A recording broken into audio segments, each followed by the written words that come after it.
Bob Portman was in the tri-state today talking about the gridlock over the payroll tax cut extension. He's calling on Congress to return to the nation's capital and work out a solution on the issue. Portman says he has heard frustration from Ohioans worried about the uncertainty if Congress doesn't make an agreement on the extension.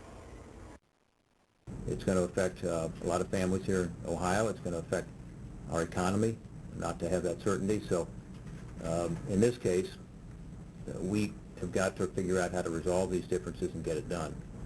Portman says there's no reason an agreement on the payroll tax relief should be hanging over the holiday.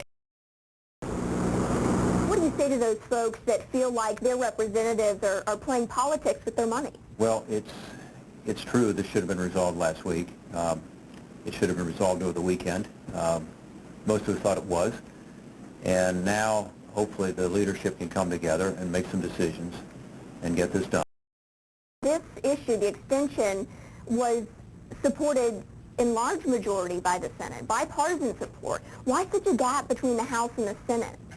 Well, honestly, the difference is overpaying for it.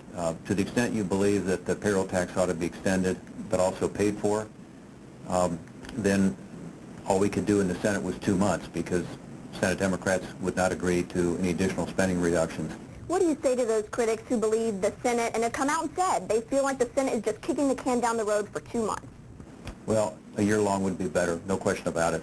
And if we could find the will to find those spending reductions to pay for it, I'd be all for that. But if we can't, let's at least do the 2 months and get this done. My hope is that the leadership can come together even today or tomorrow and resolve that. If they can't, then they ought to call us back.